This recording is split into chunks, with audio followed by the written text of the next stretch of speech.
But yeah, just kind of going back to the faith in God stuff, like I think it's super important to find your faith in God, and you may need to go through something, to make you recognize that you need to get that faith back if you do lose it. But obviously, like I said, for me, it was my grandma passing away, and then how the events unfolded after that. What was the one thing for you that changed, or stopped you from being so like angry and or maybe even bitter, right? Like towards God. Yeah, that's a good question. And building on what you said as well, got me thinking, like when you said about people saying, oh, you're just lucky. Mm, And someone said this to me, it might have been, can't remember who, might be my father or someone did, but it's like you create your own luck. Yeah, I'm lucky, but I created that. You yeah. created those opportunities. You took action to make that. So if that makes me lucky, yeah, I was lucky because I was at the right time, right place, and I made my move. Yeah. Right. That's luck. That's luck. That's what guides you. Right. Mm, And I think as I look back, what was that pivotal moment for me was probably, I think after I'd lost my ovary. mm, Um, yeah, that was a massive like yeah. wake up call where I was just completely broken, Brash. Yeah. I was like, what more is there left? Right. Like I'm done here. And I remember actually saying, like, you got to help me because I don't know what I'm doing. Like, yeah, I felt at that moment like there's this famous poem called Footprints in the Sand. I think I've Um, heard of that. yeah. Yeah. And I don't know it word for word, but I know the imagery of it. Mm, And it's something along the lines of like during my good times, mm, you were there, you walked with me, and you see two sets of footsteps. mm, But then when I was on my own, when it was my trouble times, you're not there, and it's just one set of footsteps. And then God replies saying, during those times, yes, those good times I was with you, and mm. during the bad times I was carrying you. Wow, I love it. Yeah, it gives me chills. It literally gave me chills. Yeah. And then you Yeah. only see like it's like the image. I still have the image where you've got these two sets of footsteps, and then it just turns to one set of footsteps in the Yeah. sand. And that kind of, I must have seen that poem, Mm, and I was just reaching out, and God, man, it's giving me goosebumps too. yeah. And it just was like, okay, like help me, guide me. Where am I going next? Because I'm a little bit unsure. Yeah. And it was like my coming back home Mm, to God and yeah. my own faith. And something I tell my daughter as well is like, we've all got a little bit of God inside us, Mm, right? We've all got a little inner light within our soul, yeah. right? So if you had to break down to a little child what a soul is, right? Because she'll think it's the soul of her feet, Yeah. right? And the way I say it to her is like, you've got a little light inside of you, and Mm, that's your little bit of God that's created you. And yeah. if you choose, you can listen to it, right? And I love that's that. your inner voice, that's your inner wisdom, that's your guide. And then Mm, she says, well, mommy, what do you do? I was like, I help people to listen to that, yeah. right? So I'd clearly tuned out of it because I wasn't, because it speaks through my intuition. I wasn't tuning into my intuition, and it helped me to reconnect back. So that was like a pivotal moment for me. And then to do things differently. Mm, Like, for example, with my divorce, I say it was within a 4 month period. That is because, like, I asked those questions, and something that people don't know is like, did you know you don't need to go through solicitors to do a yeah. divorce? Mm, Yeah, we didn't know this, right? There are other ways and routes through this mm, where you can avoid that kind of power struggle yeah. of one solicitor fighting the other. And it was discovering that, unraveling. But I wouldn't have known that if I didn't follow my intuition, say, well, ask this person what's the other way around this. Or go to this person, they're a divorce consultant. Who knew there were bloody divorce consultants? I Yeah. didn't even know that was like Never a heard of job it. title, Yeah. right? Yeah. It's only till you told me about it, and I was like, oh wow, okay. I didn't realize you Yeah, had those yeah. consultants. Yeah.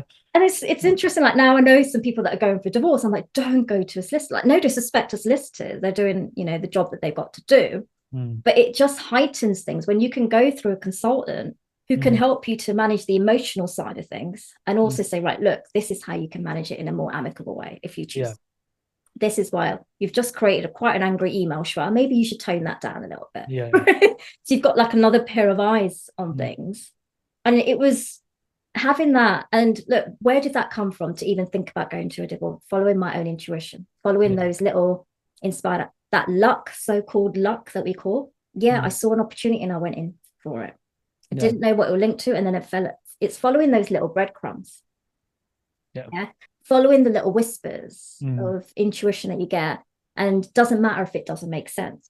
Mm. You just keep going, you just keep going. And then the more you follow it, like for me, the more faith I had back because you see, oh, this works, Mm. right? When I start tuning in and connecting with that side of me, Mm. it's actually leading me to a path that is a lot better than the life that I'm leading behind. Yeah. Yeah.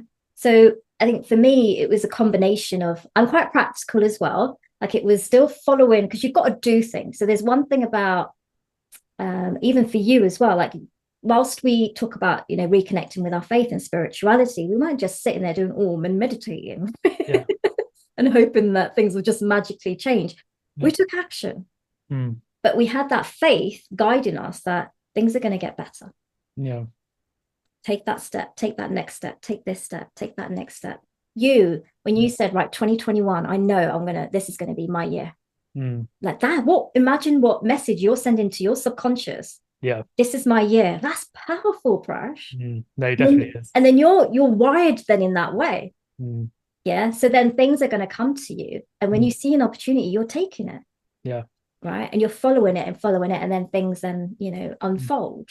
Yeah. I think that's what it is. But you don't know, I'm sure, like, even though you made that affirmation, so to speak, to yourself, this is going to be Mm. my year, Mm. you still didn't know exactly how it's going to map out. No, Right. not. It wasn't like this roadmap Mm. was suddenly, but you just followed Yeah. your own instincts, and Yeah. it got you where you are. And it's, Mm. for both of us, like a much better place Mm. than Yeah. it is. And I don't think I could have imagined it, and I don't think you could have imagined it. Yeah. No, no, no, definitely. I think also for me at that time as well, yeah, like I set the intention, right, that this 2021 was going to be my year because also the house and everything completed like literally just before Christmas Day. Like I think it was like Boxing Day or a few couple of days before. So for me, it was like, right, obviously COVID was horrible, right? So Mm, lockdown and going through the motions of that. And also family, I had a family member who passed away from it as well. And I know other people who passed away because of COVID. So it was like such a horrible year. mm, And then for me, it was like, right, 2020 is done. We're going to go into 2021 and this is going to be it now. This is the year I get to focus on me. This is the year I get to rebuild.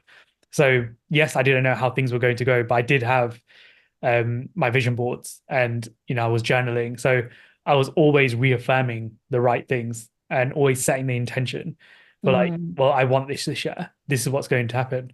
But tell you what was a game changer for me, and I talked to my clients about it as well. I read a book and I've got it on my bookshelf here as well, and it's by Dr. Joe Dispenza. It's called mm. Becoming Supernatural. I don't know if you've heard of that book, Yeah. but there's a I read the whole book, very complex with like the language he uses because it's all like there's a lot of scientific terms in there. But I read it a couple of times and also listened to the audiobook whilst I was reading it. So it's almost like someone telling me a story. But it just meant that it all went into my subconscious. And when I started doing the meditations that he has in that book, I think one of the one called the blessings of the energy centers, where you align all your chakras and all of that, and you do a visualization process. That's what was the game changer for me. That's where I truly put my faith in the universe and God to bring me what was meant for me. And Mm, during the visualization process, yes, I was sitting there meditating. I was visualizing this new life, partner, children, house that are making to a loving home. These were all the things that I was looking for, right? And also following my purpose on what was meant for me. And I knew mm, I wanted to help people, just didn't know how back then, or what the path to go down was. So yeah, so all within like a space of 2 weeks of doing his specific meditation, I got my house. I found my wife, who I'm married to now. Like it all happened because I meditated on it, I visualized it, and then these opportunities came up in the real world for me, where it was like this, I want to come and see this new build, so I came to see it. Came to see it a week after as well, and it was like the show home came on sale, and it was for me it was a no-brainer because everything was included in the house. And for me, I was like, well, am I going to listen to the signs the universe is giving me here? And then I met my wife the next day. Once I secured the house, I met my wife the next day. So well, obviously she wasn't my wife back then, but mm. I swiped right, she swiped right, and but because I was putting out the right energy into the world as well, like how I was behaving with other people, but also like on my dating profiles and stuff, I was very specific as to like what I was looking for. I wanted someone who was revolving around like personal growth and development. Someone who has that growth mindset is someone I truly wanted in my life. But But yeah, it's about putting in the action, right? Like, and looking at the opportunities, like you said, and grabbing them when they come, because that's exactly what happened. Like, but on the flip side of that, if I was, like I said, at my parents' house and I was just sitting in the corner crying in my bedroom and my parents were worried, like I'm depressed, I'm, going to the doctors, taking medication, whatever, I wouldn't have achieved this. It wouldn't have just been, it's not just luck, it's the hard work that went into it. And I think that's where people get caught up as well now when they see the life I live now and who I've become. Some people criticize me that I've changed, and that's okay. Mm. And to them, it's a negative way as well because I'm not the person who I used to be, but I am so much happy with the person I am now. Yeah. I think that's the important thing. So some Yeah. relationships have fizzled out, or some people I just keep a healthy distance with because we no longer align. And I'm okay with that because I've attracted so much better into my life. I surround myself with better energy, better people. Mm. Sorry, kind of gone a bit off tangent here, No, but no, talking no. about the opportunities that pop up, right? Like, and I think kind of going back to the divorce thing as well, like, and recognizing like when we talked about building a tribe as well, and when you go through your divorce, you truly start to recognize who is there to help and support you and who doesn't have time, right? And I think for me, that helped me filter out my tribe. So all of these people who truly supported me, they're still here today, to this day, still supporting me and cheering me on. And I'm so grateful for that. And again, like you're filtering out the negative people around you, right? And Mm. again, like for me as well, like I was focusing on like attracting good people around me, and that happened. You know, I had so many friends before, and until I went through my divorce situation, I only started to recognize, well, who's truly there for me. And it's okay for those who weren't there for me. Like I don't hold anything against them. Everyone's busy in their own lives, right? And that's totally okay. And they probably didn't have the capacity to help or support me, but the ones who did, and even the ones who were just checking in now and then, I truly, truly am grateful for that. Yeah. And I Mm. love what you said, like, you've changed and you've evolved, right? Of Yeah. course, you're not going to be the same person. And No. I can so relate to that. Like, I'm not the same woman I was Yeah. before. And it's people either will stay with you and they get that or they won't. I was okay with that. Yeah. For me, it wasn't a numbers game. It was more the quality of the relationships I have, not the quantity of the relationships, you Mm-hmm. know? And I think that, and I love because I'm familiar with Joe Dispenza and quite a bit of the work that I do is linked to that as well. Because it's one thing, like, people do vision boards, Yeah. and then they just put it on the wall and then it's like, yeah, look at it every day. And it's like a fridge magnet, really, if we think about it, and they just think Yeah. it's just going to land on their lap. It Mm. does not work like that. No, you got to take Right? action, right? You've got to be fully in it, living and breathing. And it's like linked to what I do is like connecting with your vision of what you, and Mm. particularly in this context of our vision of our life post that divorce, post that decree absolute coming through the post or Mm. for us in an email as a PDF. Yeah. What does life look like after that? Mm. What is our higher vision Yeah. of that? And then it's like truly feeling that 100% in you, in your body, where you're living and you're breathing that in. Yeah. Even if you haven't got it in this present moment, you're giving it that energy. So it's similar sort of techniques that I use on Mm. myself and with my clients. It is through that visualization. It is through embodying it in your body. It's known Yeah. when your little gremlins come in, because let's be honest, they do. Like, you're crazy, that's not going to happen. It's like, okay, Yeah. we've got to get real about things as Mm. well, of how that actually works, because Mm. when you're going for what you love, Mm. you're going to get challenged because there's going to be a part of you that thinks this feels crazy, Yeah. right? And it's that then it's more of an internal little rewiring that you've got to do Mm. to give the stronger message to what you would love.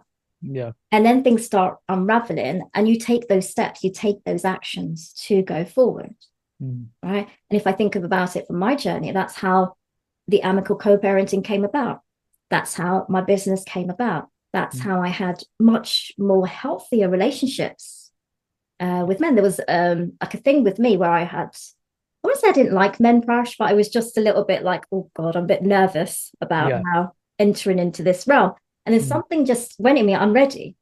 I'm Yeah. ready. And it was fortunate that I met like a good men in the process of that, Mm. quite quickly. So it's a bit mad. Like I divorced in March, the Mm. decree absolute coming in. And then I met someone in July. But Yeah. why did I meet someone so quickly? It's because I literally was like, I'm open to whatever it might be. I'm open to now dating. Right. Yeah. And it was okay that wasn't my forever person. Mm. I was all right with that. I was all right that it was a year-long relationship, but it helped me navigate that. Oh, I can do this Yeah. with Yeah. a child, and this is what's possible. Mm. I'm sure he wouldn't like me saying this, but maybe he wants a little bit of a rebound. Yeah. And I Yeah. probably was too soon, in all Yeah. honesty, to be in a fully fledged relationship. But did it serve me? Hell yes. Yeah. Massively. It served him too in his growth.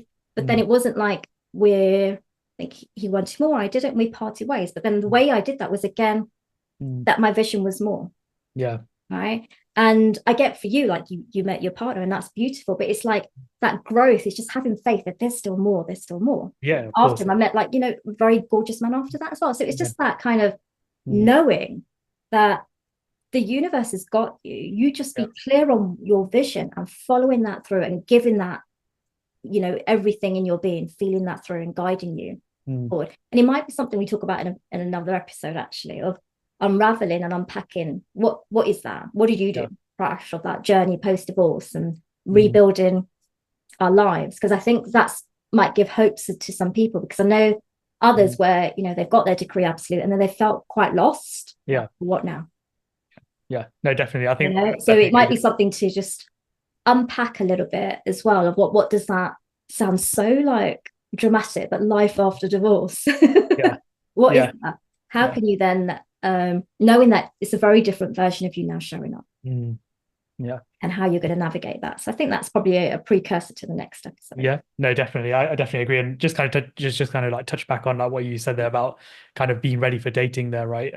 It's literally the same thing for me. Like it took me quite I'd probably say just shy of a year to kind of get back out on the dating scene, because up until it was like legally okay for me to start dating,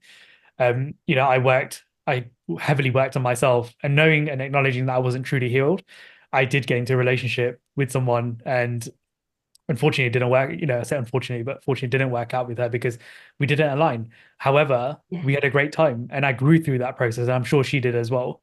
Right. We definitely had good times. And there were definitely bad times, right? Which is why obviously why the relationship ended in the end. But we were able to learn and grow through that process. And when that relationship ended, yeah, I was of the mindset of like, well, I want something even better, right? Like what aligns with me now, like who Yes. truly aligns with me. Because I think looking back on it now and in hindsight, I even though I did so much work on myself, I was searching for what my ex-wife didn't have. That's what I was looking for. Oh, I can so empathize with that. Oh Yeah. God, yes, And yes, I yes. guess this is like another topic as well, right? Because and I Yeah. have it with my clients now, right? Like some of my clients that when they've separated from their partners, they've always been rushing to get back into dating. I'm like, that's not the goal here. We just need to pause and stop, right? Because all we're doing is transferring your current trauma onto the next person. Yes. And I fully recognize that even though I did all this bunch of work while I was starting to do all this work, I was transferring my trauma onto this person I started to date. And effectively, she did the same from her past partners as well, transferred it onto me, and insecurities that I started dealing with from that relationship. So already, like, from the outset for me, it was like there were already red flags. I'm sure there were red flags for her as well, but there was already insecurities from the start of the relationship. But I was able to learn and grow through that. Um, but yeah, the main thing here as well is like recognizing that you have to put in the hard work yourself before you start getting yourself out into the dating world, because you will attract the wrong person into your life. You will attract what was missing in your last partner without recognizing that you need to make yourself whole in all of these areas again. So like some of the work I do with my clients as well is like writing down the values that you're seeking for in a partner. And then once I get them to do that, it's because something I did and my wife did as well before we met each Mm, other was writing down the values that we were looking for in a potential partner.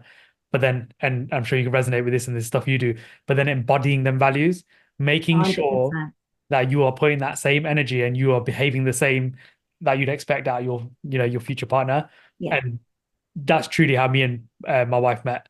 And I've said it to you before, like she's literally the female version of me, because we're Oh, both similar. It's almost like we're like um, souls that were together in a previous life that finally came around in this life to meet each other. Because when I met her and started talking to her, I was like, I genuinely want to marry this person. I know I'm going to marry this person. And once we started dating and everything just solidified even more. And I was like, this is my forever person now. Like I don't want anyone else in this lifetime besides her. And I think that was it for me. But that's because of all the groundwork that was put in and all the yeah. experiences I had to go through. Yeah. And I think that's so true, because I look at particularly quite a lot of men where they're so quick to jump into a relationship post their Mm, divorce. They're like rushing for it. And if I think about the person I ended up dating, sort of 3 months after my divorce, I just wanted to date, if I was honest, Prash. Yeah.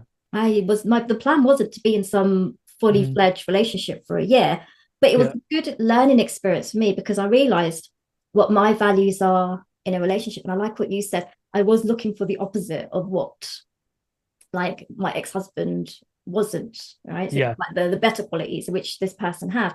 But Mm. I also had to get real with myself. Like my ex-husband wasn't all bad. Mm. There were a few things where our values did align, Yeah. particularly with this person who I was with. He wasn't spiritual. I mean, Mm. that's so like, come on, look at the work that I do. I'm Yeah. with Yeah. You need someone that. Yeah. that is not even like, not that I'm saying you've got to be woo and just like me, but he wasn't even open to that. So there's a Mm. value, there's a core value there that just was like in complete misalignment Mm. of me. And I remember at that time, that was when I got followed my intuition of like creating my business the straight away. He didn't get it. He wasn't supportive of it. I was like, the signs were there and I just followed it and I knew this isn't true for me. Mm. Yeah. And, there's no perfect way of breaking up. But then it was just like, okay, I need space now for me, Mm. Yeah. to now the next evolution of me before I jump into yet another relationship. This has happened. That's fine. It served me. Yeah. But now I need space. So it's then honoring that because like you said, otherwise you're just passing on like a version of you that Mm. is a little bit messy onto someone else, right? Yeah. So just get in your wholeness of what you would truly love, and then it will happen. Mm. It Yeah. will happen. It's patient, Yeah. It's the It girl who's really is. very Yeah. impatient. Yeah. No, it really is, right? Just before we carry on, we have gone over 45 minutes. I think we are reaching an hour in a few minutes. I Yeah. think maybe We've got, let's wind this down yes, then. yeah, yeah, yeah, Yeah. yeah, And I think we know we've got a few topics then to talk about in our next episode, yeah, where we can delve into sort of unpacking that life after divorce and maybe, yeah. yeah, how you then reconnect back to who are you Mm. now? Yeah, who are you? Yeah. Yeah. Okay. No, that's fine. Yeah, so yeah, just to kind of like wrap this up as well, like I think a lot of people start searching for happiness, trying to find happiness in other people. And this is something I learned the hard way as well. And it was you have to find happiness within yourself and Yeah, truly be comfortable with who you are and what you want in life and all of these, the aspects of your life to then find a partner where you can both come together, right? And like kind of make each other happier. And I always say this to clients because especially when, I have male and female clients and I've come across both genders that are ready to start dating, like literally a couple of months after, separating. I'm like, recognizing that here, actually, what are you searching for? And a lot of the times, I've heard it before where someone said, well, I just want to find someone to make me happy. So like, why are you searching for someone else to make you happy? Let's make you happy by yourself first. yeah, And then you can come together with someone else. But yeah, maybe, yeah, yes, we've covered a lot of good things today, a lot of good we topics. have, and we'll unpack that a bit more in the next episode. Yeah, no, Definitely. for sure. Yeah. Cool. Okay, so it's a bye for now. Yeah. Bye for now. Bye for now.